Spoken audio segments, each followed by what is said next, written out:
Welcome back. So you can see here I've got another RV. This is a little Geo Pro 16BH. Let's take a quick look at it. I've had it for a few months now and I've already done a few upgrades to it. I've only taken it on one trip. I kind of snatched this up because I got a really good deal on it. It's a bunkhouse model with a little mini fridge in the back here. We'll open up this door and take a quick peek at the mini fridge.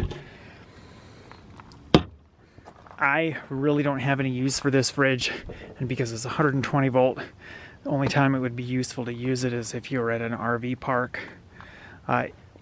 Your onboard inverter will power it, but 120 volt fridges powered by an inverter really suck down the power. Another feature this has, which is kind of hard to see, but it does have a spare tire down below. And that is one of our tanks right there.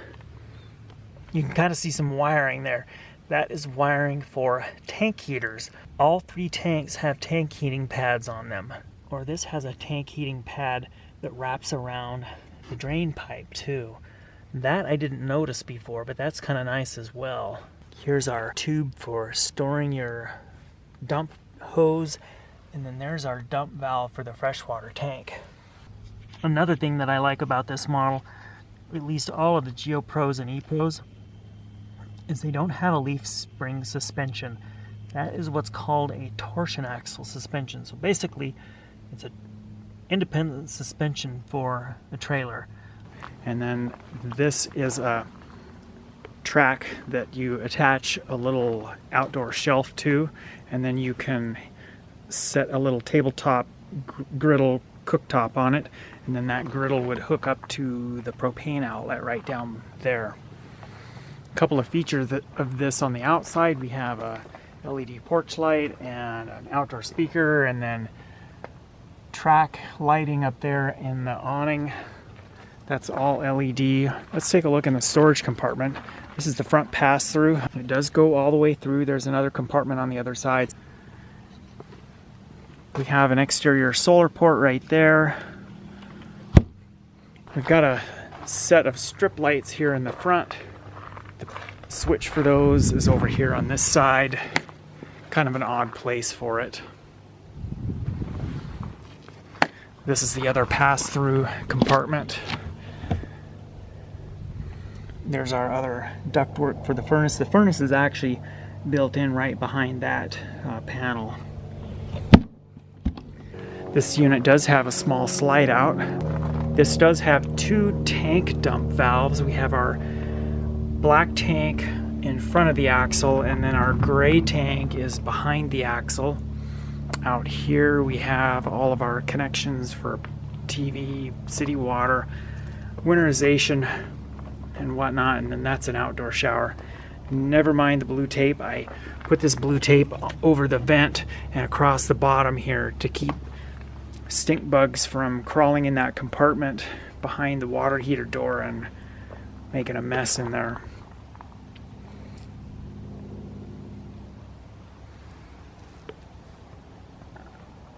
This particular Geo Pro has a roof rack on top, which we can't really see very well.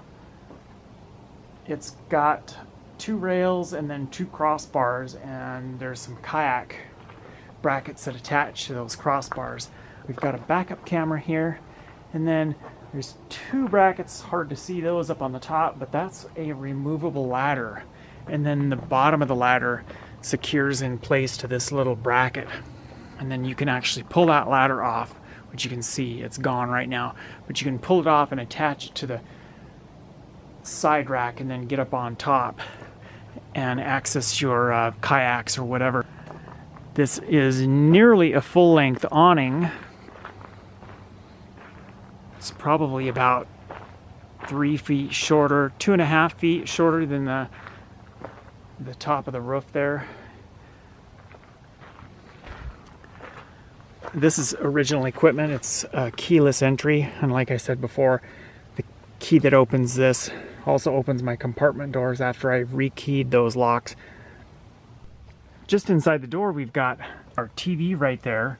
We have a stereo and speakers, and then there's a switch for the Wi-Fi Ranger. That's a Wi-Fi extender, which would extend the range of the Wi-Fi in an RV park. And then all of our connections for the TV are back there. Then we have our monitor panel with all of our switches. Across from the TV, this is right in the very front of the trailer. We have 3 windows, and then nice spacious U-shaped dinette. This folds down and becomes the main bed up in the front. Little storage shelf up above with some nets. All the side windows have roller shades. The exception is the one in the kitchen, and that's just a pleated shade up there. And then we have the refrigerator and then the kitchen area, and that is a convection micro. 3-burner cooktop, which is a little bit overkill for this size of a rig. I wish that it was only a 2-burner cooktop. That would give you more counter space. Up above the fridge, we've got a little storage area. Fire extinguisher down below, it's just inside the door. That is one of the outlets for the furnace. And then right here we have a 120 volt outlet, and then this is our inverter remote. Looking over on the other side here of the dinette, we have the intake for the furnace and another heat outlet. And moving towards the back here, this is the bathroom door. I've actually got that open right now. We have 2 overhead lights for the bathroom.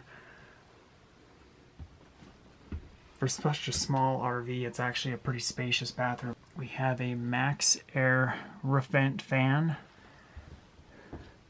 This is your typical mini tub shower combo unit. Down here we have what's called a water miser. That little tube over there that's blue right now, when you flip that water miser, basically it recirculates the water back to the fresh tank.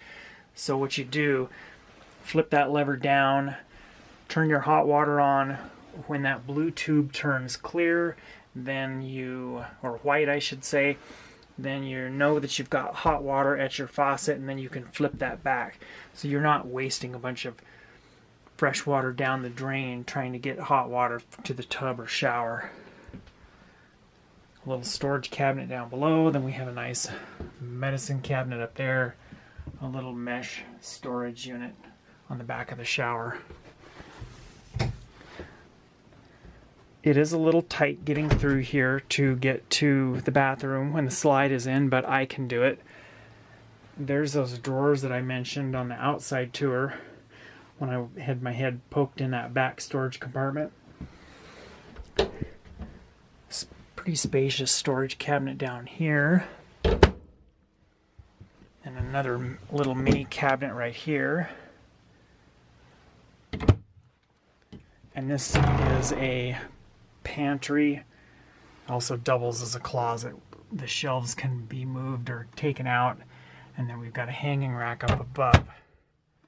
Top bunk and lower bunk. This bunk, the previous owner had replaced the mattress. That's why it sits up higher than this one. That mattress is about double the thickness of the standard mattress. I don't really like it. That's where I slept the one time I took a trip. The reason I don't like it is it reduces the headroom trying to climb in and out of that bunk. Here's our solar regulator. This is another upgrade I've done, is replace the analog thermostat with a digital thermostat. And then for each bunk we have a 120 volt outlet. And then we do also have a light for each bunk. It is right here on the side. And then at the other end of the bed we have a little storage cubby. And same thing in here, we have another light. And this also has a window at the back.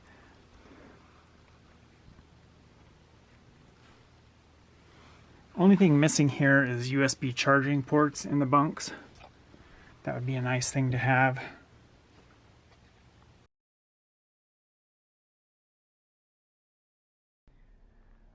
There's times I would like to go camping and just leave the RV parked and then go drive around, do some sightseeing. Like, for example, if you were in a national park, I wouldn't want to unload my truck camper and leave it at a campground and then drive my dually truck around a national park like Yellowstone all day.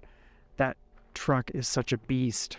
And you know that traffic can be a challenge in big national parks like Yellowstone, especially parking a dually. It would be a complete nightmare trying to park that beast. My primary tow rig for this is a 2017 Chevy Colorado with a little mini Duramax diesel. So that truck is going to work out really good for this size of our RV.